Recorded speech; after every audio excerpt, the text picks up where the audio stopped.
My sister Mary was always a troublemaker. Years ago, she ran away with my husband Todd, leaving behind her son, Matt, who only had 6 months to live due to a serious illness. I haven't seen Mary or Todd for 15 years, until now. They stood right in front of me, and seeing them brought back so many painful memories.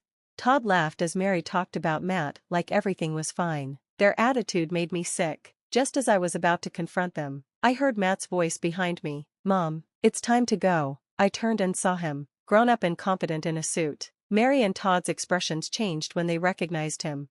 "I'm Jemma, 40 years old, and I work in an office. I raised Matt, my nephew, after Mary abandoned him. I've cared for him for 15 years, and he's turned into a wonderful young man I'm proud to call my son."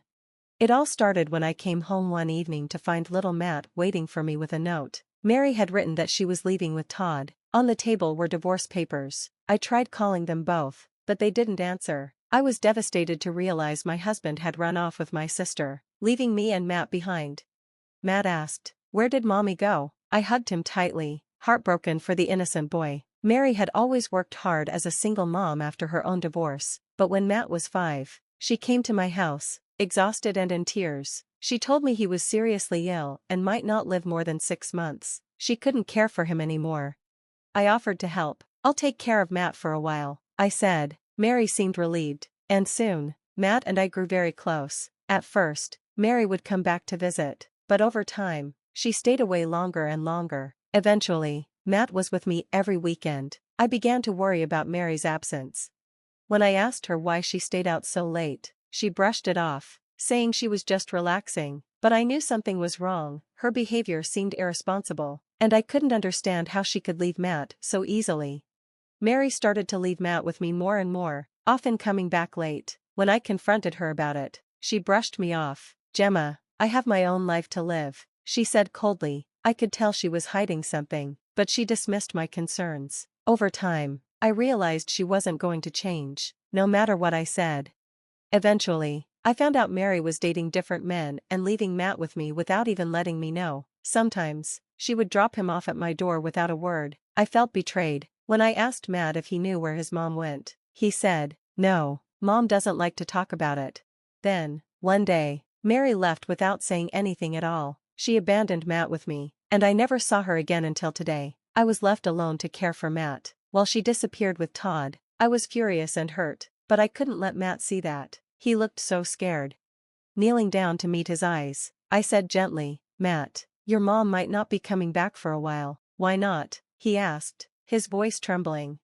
I struggled to find the right words. "Your mom had to go far away, but you have me. I'll always be here for you, okay?" Matt hesitated, then nodded with a small, uncertain smile. From that moment, it was just me and Matt. He was fragile, easily getting tired even from light activities. Mary had told me he was receiving treatment, but it didn't seem like he'd been cared for properly. Worried about his health, I took him to the hospital for a checkup. That's when I learned the truth about his condition. Reflecting on his past, I remembered how Mary had only fed him things like jelly and bananas. When I asked if that was enough, she'd snapped, "It's all he eats, so don't give him anything else." The doctors explained that Matt's diet was severely lacking in nutrition. From that point on, I began learning about proper nutrition to help Matt get stronger. Every morning, I made nourishing soups filled with vegetables to ensure he got the nutrients he needed. At first, it was hard for him to eat much, but over time, he got better at finishing his meals. "Good job, Matt. You're eating more than before." "Thank you, I'm trying my best," he said with a shy smile. As he grew stronger, his confidence returned, and so did his bright spirit. I started taking him out for light exercise, always consulting the doctors to make sure it was safe. I just wanted him to have a chance at a long, healthy life. Matt's smile grew wider, and he began to enjoy himself more. Each night, I tucked him into bed and listened as he excitedly told me about his day. "Today, I played catch and threw the ball farther than before." "That's amazing, Matt. You're getting stronger every day," I said, proud of him. "It's all thanks to you, Aunt Jemma," he replied, his gratitude filling my heart with warmth. Though I never showed it, I often fought back tears of joy. Watching Matt grow healthier day by day was my greatest reward. I dedicated myself to keeping him safe and happy, and as the years passed, I cherished every moment. 15 years flew by, Life with Matt had changed me completely. I never remarried after Todd left with Mary, but Matt gave my life purpose. Sometimes, I wondered how Mary and Todd were doing, but I had no real desire to see them. It was just idle curiosity about the people they had become. One day, that curiosity was unexpectedly satisfied. While I was out shopping, I heard a voice. "Hey, are you Jemma?" I turned around and saw her, an older but unmistakable Mary. "Mary, it's really you," I said, my voice stiff with shock. "Jemma, long time no see." Mary greeted me with a cheerful smile, acting as if nothing had happened. A chill ran down my spine as memories of 15 years ago flooded back. Just then, a man walked up to her. It was Todd. "Hey, what's going on? Wait, is that Jemma?" he said, grinning. "Wow, Jemma, you've aged quite a bit, haven't you?" I clenched my teeth, anger boiling inside me. How could they stand there, smiling like everything was fine? Todd had left me, and Mary had abandoned her own son. Matt and I had silently agreed never to discuss it, but we both knew the truth. Now, here they were, acting as if nothing had happened. "What do you think you're doing?" I demanded, letting my anger show. Mary laughed, brushing it off. "Oh, come on, Jemma, aren't you glad you got to spend time with Matt?" I was speechless at her audacity. Seeing my disgust, she just smirked. "Don't be so mad, let bygones be bygones." I struggled to stay composed. These two had no remorse for what they'd done. "And that brat of yours, how's he doing?" Mary asked casually, while Todd laughed beside her. "Don't listen to her," I thought. "Matt's not some dying kid anymore." Todd's grin widened. "Still single, Jemma? Did you miss your chance? Mary and I are still madly in love." I didn't respond, refusing to give them the satisfaction of seeing me upset. "Are you still bitter about being left? You can't even ask for alimony or child support, can you?" Mary added smugly. I felt a strange sense of satisfaction in keeping calm. They weren't going to get a reaction from me. "Well," Mary continued, "Matt may have been a failed experiment, but our daughter is perfectly healthy."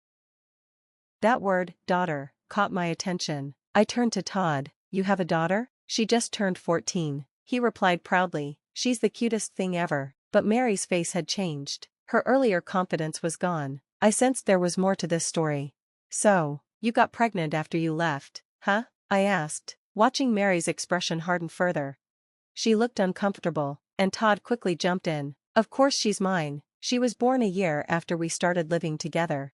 Mary flinched at his words, her nervous expression betraying her. Something wasn't adding up.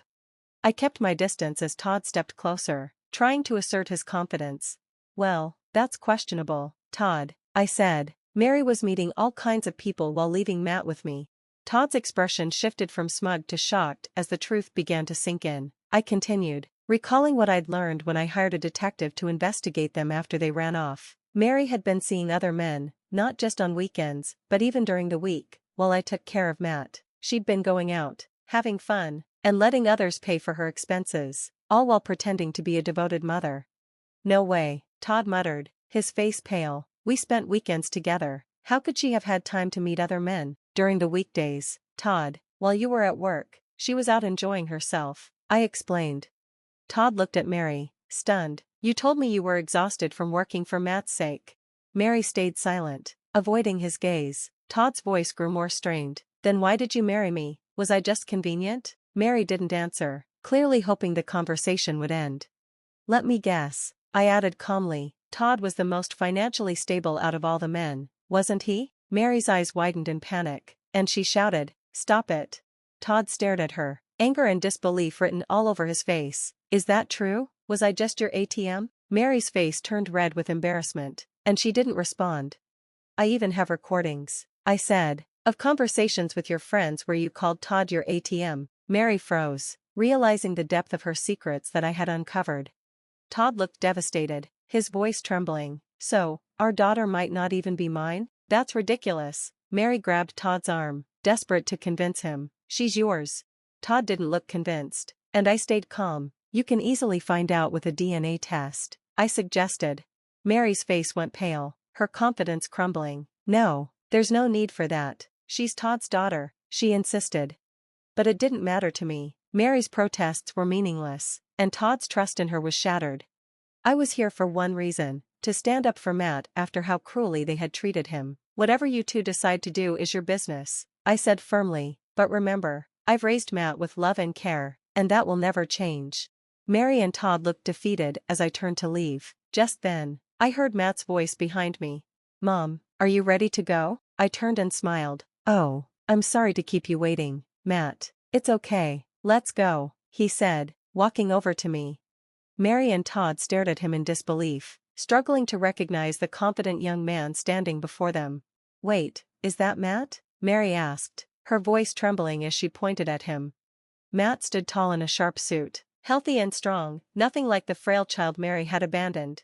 Yes, this is Matt, I said proudly. He's 20 now and thriving. Matt's calm, steady voice followed mine. I remember everything, even though I was young. I know who you two are, my biological mother and her lover. Todd looked horrified as he tried to process Matt's composed but cutting words. But, weren't you supposed to be really sick? I thought you only had 6 months to live, Todd stammered. No, I interjected, Matt was never sick. That 6-month story was something Mary made up. After she left, I took Matt to the hospital, where the doctors diagnosed him with malnutrition, not any life-threatening illness. All he needed was proper food and care. Mary's face turned bright red with embarrassment. I tried, but he was such a picky eater, she muttered weakly. Todd's expression twisted with disgust. Matt eats well now, I said. He's healthy, strong, and even played sports in high school, Matt added, and I'm studying to become a doctor, so no other kids have to go through what I did. Mary and Todd gasped, shocked by how far Matt had come. I had no idea. Todd mumbled. And there's no need for Mary to insult him anymore or call him names, I said, shooting Mary a pointed look. Mary glanced away, ashamed. If she had raised Matt, he never would have reached this point. She opened her mouth to speak, but Todd cut her off. I want a divorce, he said bluntly. Mary's eyes widened in panic. What? No, you can't be serious, she cried, clinging to his arm, but Todd's expression stayed firm. After learning how you neglected Matt and lied to me, I can't stay with you. Mary's voice grew frantic. It's all a misunderstanding. Jemma twisted the truth, but Todd shook his head. You treated me like an ATM, and now I see the truth. Mary tried to deny it, but Todd was done. I'm finished, he said coldly. He turned to me, his face filled with regret. Jemma, I can never make up for what I've done, but I'm truly sorry. He bowed his head in apology. I felt nothing. The anger and betrayal I once harbored had long since faded, replaced by the love and joy of raising Matt. I've moved on, Todd. Matt and I have our own lives now, I said firmly. With that, I turned back to Matt. Let's go, Matt. Yeah, let's go, he replied. As we started to walk away, Mary's voice called out, trembling. Matt, I'm so sorry. I regret leaving you all this time, she said, tears in her eyes as she stepped closer. Matt turned to her, but held up his hand to stop her. Don't, he said, his voice steady. I remember all the times you pushed me out of the house when strange men came over. Mary's face turned pale. Matt continued, his tone unwavering. And I remember the day you abandoned me. I decided then that I'd never forgive you.